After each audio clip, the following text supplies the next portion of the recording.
Apa kabarnya nih teman tante semua? Pastinya selalu bahagia ya. Film kali ini akan mengisahkan seorang penunggang kuda tanpa kepala yang muncul dan membunuh para warga di sebuah desa. Seorang petugas bernama Kren dikirim untuk meringkus dan menguak tabir misteri di desa itu. Sanggupkah Kren melakukannya? Yuk langsung saja kita saksikan alur ceritanya. Jangan lupa di subscribe dan di like juga ya videonya. Terima kasih. Di awal film, kita diperlihatkan seorang pria bernama Peter Van Gareth yang sedang dalam perjalanan dengan kereta kuda bersama dengan putranya. Tiba-tiba muncul penunggang kuda yang melewati keretanya dan membunuh putranya. Peter yang kaget melihat itu langsung meloncat keluar dan mencoba untuk menyelamatkan diri. Tapi, ajal tak dapat dicegah. Dia pun tewas dibunuh oleh si penunggang kuda. Cerita lalu berpindah ke kota New York di mana kita diperkenalkan pada tokoh utama film ini yang bernama Ichabod Crane. Crane adalah seorang polisi yang selalu mengutamakan pemikiran rasional dan ilmu pengetahuan dalam setiap memecahkan kasus yang dihadapinya. Seperti saat ini, Crane berbeda pendapat dengan atasannya tentang penanganan terhadap sebuah mayat yang tadi ditemukannya. Di mana Crane memaksa ingin melakukan otopsi terhadap mayat itu, sedangkan atasannya menolak karena di masa itu otopsi masih dianggap sesuatu yang barbar. Crane lalu dikirim ke sebuah desa bernama Sleepy Hollow, yang mana dalam 2 minggu ini ada 3 orang yang dibunuh dengan cara dipenggal tanpa diketahui sebab dan siapa pembunuhnya. Atasannya berharap Crane dengan segala ilmu pengetahuannya bisa memecahkan kasus di desa itu. Dan tanpa buang waktu, Crane pun segera berangkat ke sana. Begitu sampai, dia langsung menuju ke kediaman Balthus Van Tassel yang adalah salah satu dari 5 tetua desa. Di sana, dia juga bertemu dengan istri Balthus yang bernama Lady Van Tassel dan juga putrinya, yaitu Catherine. Crane lalu menunjukkan surat tugasnya sebagai polisi yang dikirim untuk menyelidiki pembunuhan-pembunuhan yang terjadi di desa itu. Van Tassel juga memperkenalkan Crane pada tetua desa lainnya, yaitu Dr. Thomas Lancaster, pendeta Steinweg, Hakim Philip, dan seorang notaris bernama James. Setelahnya, tanpa basa-basi, Crane langsung memulai investigasinya dengan membahas 3 pembunuhan yang terjadi di desa itu. Di mana korban pertama dan kedua adalah ayah dan anak dari keluarga Van Gareth. Juga korban ketiga yaitu seorang janda bernama Winship, yang kesemuanya tewas dalam kondisi kepala terpenggal. Crane juga bertanya apakah ada orang yang mereka curigai sebagai pelakunya. Mereka pun bilang kalau ini semua adalah perbuatan dari penunggang kuda tanpa kepala yang membawa kepala para korban itu ke neraka. Mereka lalu menceritakan kisah seorang penunggang kuda yang adalah tentara bayaran yang dikirim untuk melindungi desa mereka dari serbuan tentara Inggris. Tapi penunggang kuda yang satu ini berbeda dengan teman-temannya yang datang demi uang bayaran. Dia datang karena menyukai pembantaian. Di mana setiap bertempur dia selalu menebas leher lawan tanpa ampun. Dia juga mengikir gigi-giginya menjadi runcing supaya terlihat menakutkan. Sampai akhirnya di musim dingin tahun 1779, dia yang terdesak oleh pasukan Inggris lari bersembunyi dan bertemu dengan 2 orang gadis kecil. Yang mana salah satu gadis itu sengaja mematahkan ranting untuk membuat suara sehingga si penunggang kuda pun ketahuan. Akhirnya, penunggang kuda itu dipenggal kepalanya oleh pasukan Inggris dan jasadnya dikubur di suatu tempat dalam hutan western.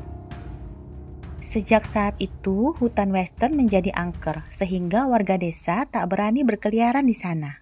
Dan saat ini, mereka percaya kalau si penunggang kuda itu telah bangkit dan balas dendam dengan memenggal kepala para warga.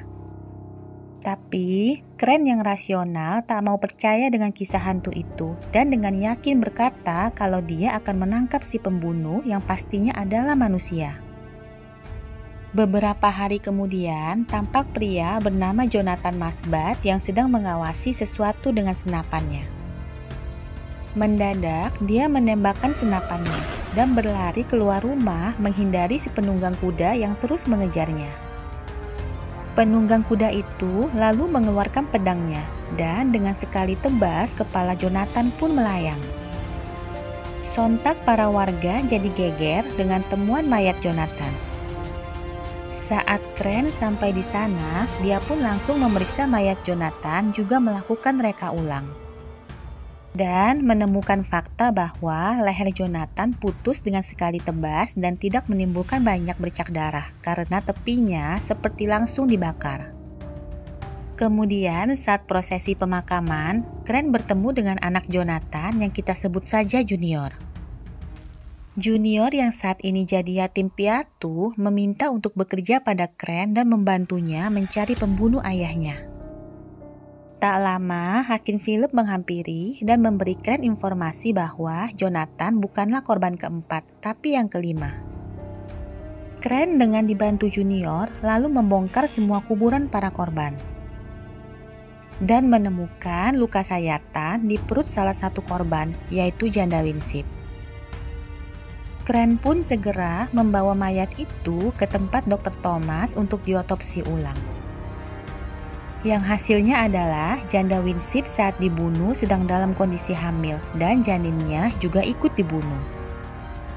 Malamnya, Crane yang tak bisa tidur kebetulan bertemu dengan Catherine di ruang tamu dan mengobrol dengannya. Memang, selama di desa itu, Crane numpang tinggal di tempat ayah Catherine, Balthus Van Tassel. Mereka mengobrol tentang banyak hal dan Crane jadi tahu kalau keluarga Van Tassel dan Van Garret ternyata masih berikatan darah. Catherine lalu memberi Crane sebuah buku milik ibunya dan menyuruh menyimpannya. Sedangkan Crane memberi Catherine sebuah mainan ilusi optik yang di masa itu dianggap sangat indah. Keesokan harinya, Crane yang kebetulan berpapasan dengan Hakim Philip menanyakan kenapa dia bisa tahu kalau janda Winship sedang hamil. Dan Hakim Philip bilang kalau janda Winship sendirilah yang memberitahunya karena meminta nasihatnya sebagai seorang hakim. Tiba-tiba si penunggang kuda muncul dari kejauhan dan langsung menebas leher Hakim Philip. Sementara Crane yang kaget langsung pingsan karena ketakutan. Saat sadar, Crane yang masih syok bilang pada Van Tassel dan Catherine kalau pelakunya benar-benar adalah penunggang kuda tanpa kepala, bukan manusia.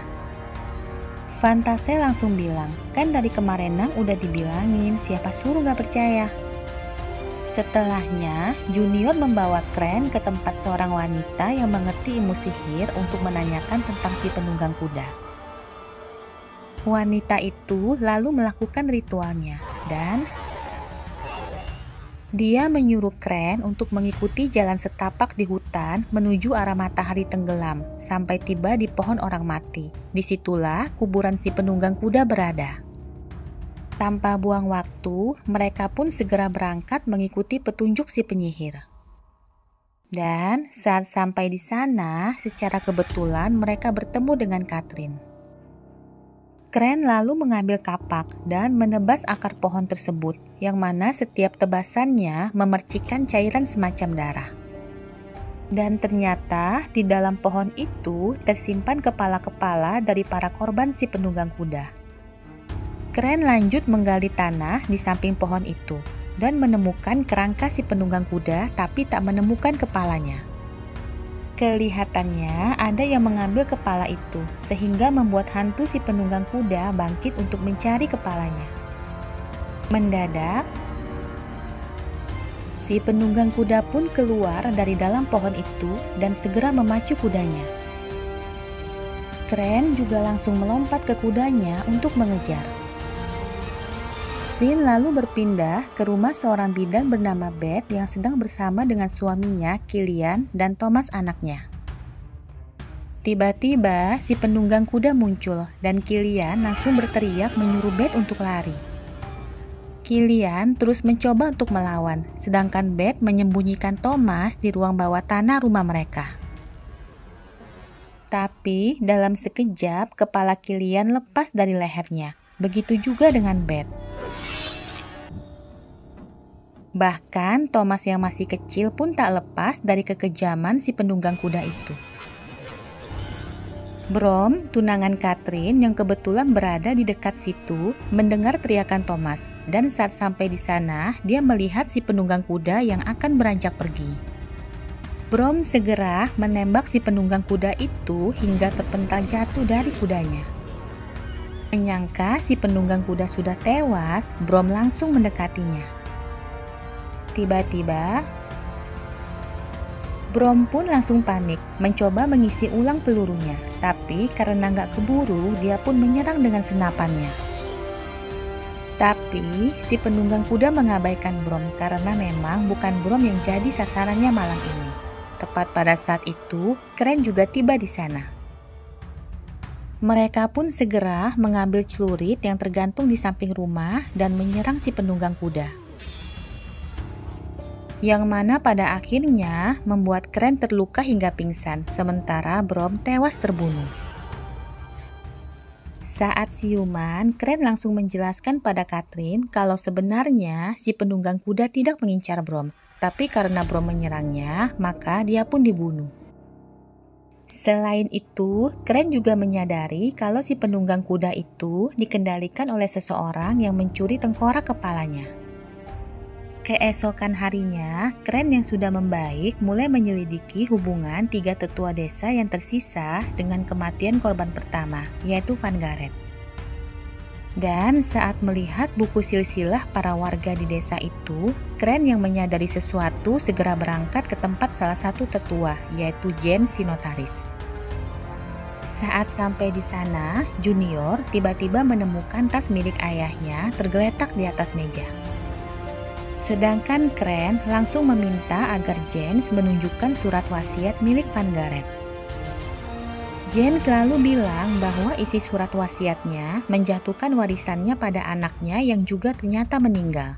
Otomatis warisan jatuh ke keluarga terdekat berdasarkan hukum, yaitu Van Tassel. Tiba-tiba Junior mengeluarkan sebuah surat wasiat dari dalam tas ayahnya yang ternyata adalah milik Van Gareth dengan segel yang telah dibuka. Di mana isinya menyebutkan kalau penerima warisannya adalah si janda Winship dan anak yang dikandungnya. Junior juga menemukan selembar surat nikah milik Van Gareth yang telah menikah secara diam-diam dengan janda Winship. Crane lalu menyimpulkan bahwa para tetua desa itu diperintahkan oleh Van Tassel untuk menghabisi Van Gareth demi warisan dan juga janda Winship yang menjadi penghalang. Sesudahnya, Crane pun bergegas pulang dan heran menemukan Katrina sedang berada sendirian di kamarnya. Lalu setelah Catherine pergi, Junior menemukan sebuah simbol mata iblis terukir di bawah kasur Crane. Malamnya, Crane diam-diam mengikuti Lady Van Tassel yang mengendap keluar rumah dan menemukannya sedang berselingkuh dengan pendeta Steenwyck. Pada saat itu, Lady Van Tassel mengiris telapak tangannya dengan pisau lalu mengoleskan darahnya di punggung si pendeta. Keesokan paginya, Crane mendapat kabar dari Van Tassel kalau James si notaris tewas gantung diri.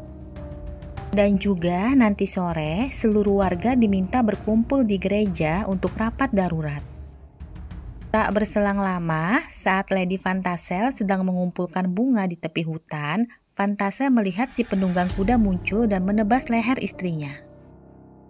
Sontak dia bergegas menuju gereja, lalu memberitahu yang lain bahwa istrinya telah tewas. Tiba-tiba si penunggang kuda muncul sehingga Van Tassel dan semua warga segera masuk ke dalam gereja. Catherine yang sepertinya memang mengerti sedikit ilmu sihir segera membuat mantra yang menyebabkan si penunggang kuda tidak bisa masuk ke dalam. Beberapa warga pun mencoba menembaknya, tapi si penunggang kuda tak bergeming. Sementara itu di dalam, pendeta Steenwyck dan Dr. Thomas terus menyalahkan Van Tassel dan berkata kalau mereka tidak mau mati konyol. Dr. Thomas lalu bilang kalau Van Tassel selama ini sudah dibodohi. Namun tiba-tiba pendeta Steenwyck memukul Thomas untuk membungkamnya, sehingga Van Tassel spontan menembaknya. Pada saat yang sama, si penunggang kuda mematahkan kayu pagar gereja, lalu melemparnya hingga menembus dada Fantasel. Kemudian menariknya keluar gereja dan menebas lehernya. Hal ini pun membuktikan bahwa yang mengendalikan si penunggang kuda bukanlah Fantasel. Mendadak, Kren melihat simbol di lantai gereja seperti yang dilihatnya di bawah kasurnya, di mana kelihatannya Catherine lah yang membuatnya. Keesokan paginya, Kren yang berpikir bahwa Catherine lah selama ini pelakunya memutuskan untuk menyudahi penyelidikannya dan pergi dari desa itu. Saat di jalan, Kren teringat buku yang dulu diberikan oleh Catherine dan mencoba membacanya. Yang langsung membuatnya kaget karena ternyata simbol yang dibuat Catherine itu bukan simbol mata iblis, melainkan simbol perlindungan untuk orang yang disayangi. Kren segera memutar keretanya, lalu memeriksa mayat Fantasel juga Lady Fantasel. Dan menemukan fakta bahwa luka di tangan mayat Lady Fantasel dibuat setelah meninggal, yang berarti mayat itu bukanlah Lady Fantasel. Pada saat bersamaan, Catherine yang sendirian di rumah kaget melihat ibu tirinya, yaitu Lady Fantasel yang ternyata masih hidup. Kembali ke Kren yang akhirnya paham apa yang terjadi dan segera memacu kereta kudanya kembali ke tempat Catherine. Pada saat itu, Lady Fantasel sedang memotong sejumput rambut Catherine dan mengucapkan mantra memanggil si penunggang kuda untuk membunuhnya.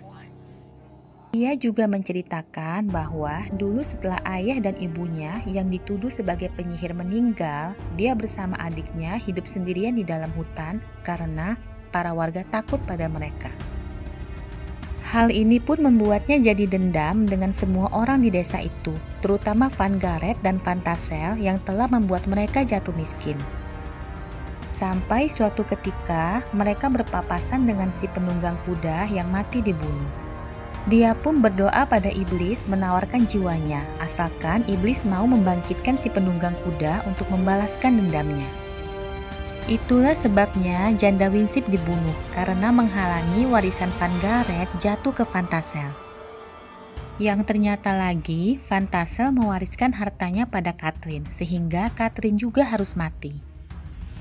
Sedangkan ayah junior, Bidan Beth serta suaminya Kilian tewas karena mereka tahu tentang kehamilan janda Winsip. Lalu pendeta Steenwyck dan Hakim Philip dia bungkam dengan tubuhnya, sedangkan Dr. Thomas dibungkam dengan ditutupi rahasia jinahnya dengan pelayannya. Itulah sebabnya waktu di gereja, Dr. Thomas yang mau bicara jujur pada Fantasel langsung dipukul oleh pendeta Steenwyck.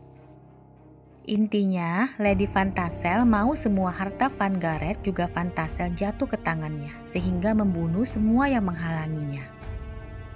Pada saat itu, Junior yang diam-diam mengendap bersiap untuk memukul Lady Fantasel ketahuan, sehingga segera mencoba kabur bersama Catherine. Dan bertemu dengan Kren yang tiba tepat pada waktu si penunggang kuda muncul. Mereka pun segera berlari masuk kembali ke dalam, sedangkan Lady Fantasel langsung menyembunyikan kepala si penunggang kuda. Kren lalu memutar kincir angin dan menyuruh mereka semua naik ke atap, sementara si penunggang kuda terus menyusul mereka. Sesampainya di atap, mereka pun menggunakan putaran kincir angin untuk turun dan pergi dari tempat itu. Sebelum turun, Kren sempat menjatuhkan lampu minyak yang langsung membakar dan meledakkan tempat itu. Tapi rupanya si penunggang kuda masih hidup, teman tante. Melihat itu, mereka pun segera memacu kereta kudanya sambil terus dikejar oleh si penunggang kuda.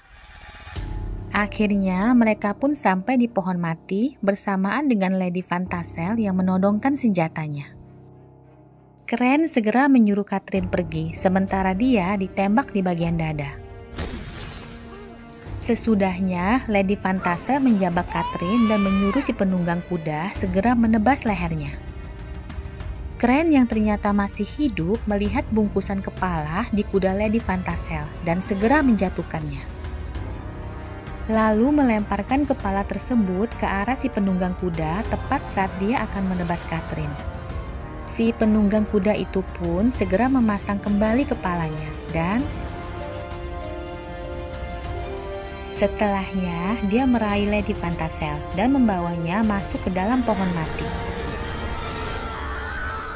Film pun diakhiri dengan tewasnya Lady Fantasel dan Crane yang membawa Catherine serta Junior kembali bersamanya ke New York. Demikianlah akhir film Sleepy Hollow ini teman tante. Semoga suka ya dengan alur ceritanya. Jangan lupa di subscribe dan di like juga ya videonya. Terima kasih.